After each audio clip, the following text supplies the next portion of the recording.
ওয়ারাজুলুন দাআতহু ইমরাআতুন যাতু মানসাবিন ওয়া জামাল, ওই যুবক যাকে কোনো সুন্দরী রূপসী মেয়ে প্রপোজ করে অশ্লীল কাজের জন্য, আর ওই যুবক তখন ওই মেয়ের প্রস্তাবকে রিজেক্ট করে দেয়, প্রত্যাখ্যান করে দেয়, আর বলে ইন্নী আখাফুল্লাহ, আমরা যাকে ভয় করি তিনি কে? যুবক ভাইরা শোনো, এখন তো অনেক যুবক ফেসবুকে ঢুকে তারপর দেখে মেয়েদের আইডি তালাশ করে, প্রোফাইল তালাশ করে, সুন্দর সুন্দর মেয়ে খুঁজে, তারপর মেসেঞ্জারে নক করে। কি ভদ্র পোলাপাইন, ঠিক বলছে, মানে ঠিক আছে, মিলে গেছে আর কি। আরশের ছায়ার নিচে জায়গা চাই কি চাই না? তাহলে নিজের চরিত্রকে আমরা বিলীন করব না। শুনেন, আপনি আর কি সুন্দর, এখানে তো অনেক যুবক আছে, ঠিক আছে, অনেক সুন্দর সুন্দর ছেলে আমি দেখতে পাচ্ছি, কিন্তু কারো চেহারা তো ইউসুফ নবীর মতো নয়। ইউসুফ আলাইহিস সালামকে আল্লাহ তাআলা এই দুনিয়ার অর্ধেক সৌন্দর্য দান করেছেন। আল্লাহু আকবার। ও যুবক ভাইরা, নোয়াখালীর কোন যুবককে দেখে মেয়ে তার হাত কাটবে? বরং উল্টা ছেলেরা আরো করে, দেখা যায় চাকু দিয়ে হাতের মধ্যে হাত কেটে মেয়ের নামের প্রথম অক্ষর লিখা দেয়। আছে না নাই? হায় রে হায়। ও যুবক ভাইরা শোনেন, ইউসুফ নবীকে রব্বুল আলামিন এই দুনিয়ার অর্ধেক সৌন্দর্য দান করেছিলেন, যাকে দেখলে চোখ ফেরানো যেত না, যাকে দেখে মিশরের সেই যুগের সুন্দরী রূপসী নারীরা ফল কাটতে গিয়ে নিজেদের আঙ্গুল কেটে ফেলেছে, টেরও পায় নাই। আল্লাহু আকবার। ফিলিংলেস হয়ে গিয়েছে, ফল হাতে নিয়েছে ফল কাটার জন্য, ইউসুফ নবীর চেহারা দেখে ফল না কেটে হাতের আঙ্গুল যে কাটতেছে, মানে অনুভূতি শূন্য হয়ে গিয়েছে, এত সৌন্দর্য আল্লাহ তাকে দিয়েছেন। সুবহানাল্লাহ। কৈশোরকাল থেকে যে ঘরে লালিত পালিত হলেন, সেই ঘরের সুন্দরী নারী জুলাইখা, তিনি ছিলেন মিশরের অন্যতম সুন্দরী রমণী।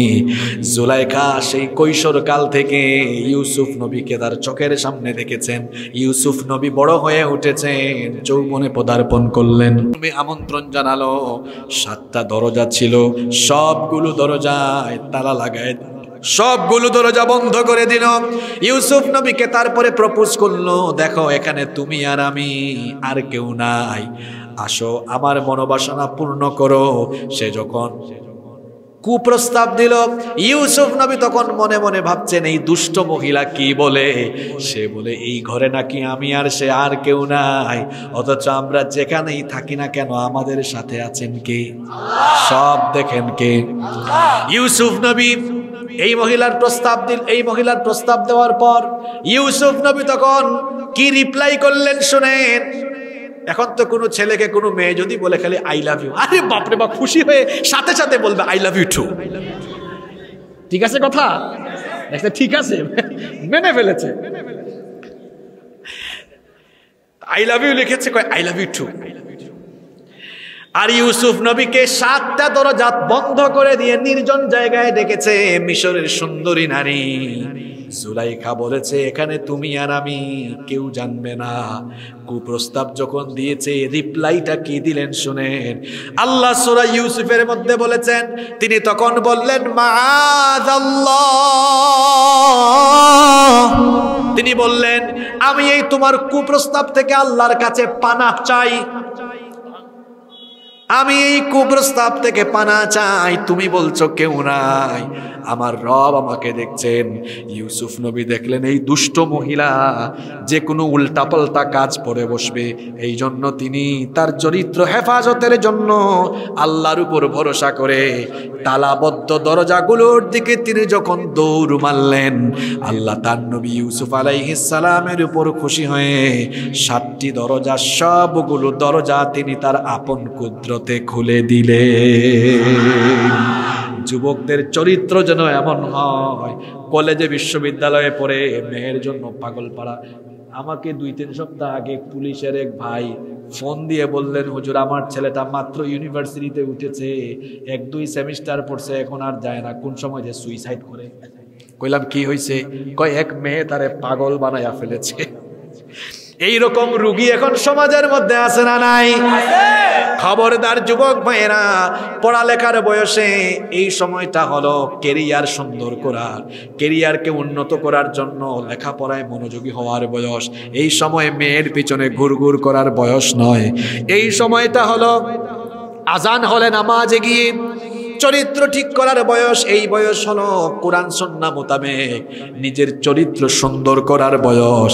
আপনি কেন অসভ্য ছেলের মতো মেয়ের পিছনে ঘুরবেন? শুনেন যুবক ভাইয়েরা, নিজের কেরিয়ার ঠিক করেন আর নিজের চরিত্র ঠিক করেন। মেয়ের পিছনে আপনি ঘোরা লাগবে না। দেখবেন কেরিয়ার সুন্দর হলে, চরিত্র ভালো হলে, হাজার হাজার সুন্দরী মেয়ের বাপ আপনার কাছে মেয়ে বিয়ে দেওয়ার জন্য লাইন ধরে দাঁড়ায়া থাকবে। এইটাও ঠিক, আমি যাবো কোন দিকে? সব তো ঠিক। তো এই জন্য যুবক ভাইদেরকে বলবো, আপনি ডিসিশন নেন। আপনি কি মেয়ের পিছনে অসভ্য ছেলের মতো ঘুরঘুর ঘুরঘুর করবেন, নাকি নিজেকে এমন জায়গায় নিয়ে যাবেন যাতে সুন্দরী সুন্দরী মেয়ের বাপ পাগল হয়ে যাবে, বাবা আমার ঘরে মেয়ে আছে, এটা বিয়ে করবা, এটা বিয়ে করবা। এইরকম পজিশনে নিজেকে নিয়ে যেতে পারবেন তো? পারবেন তো?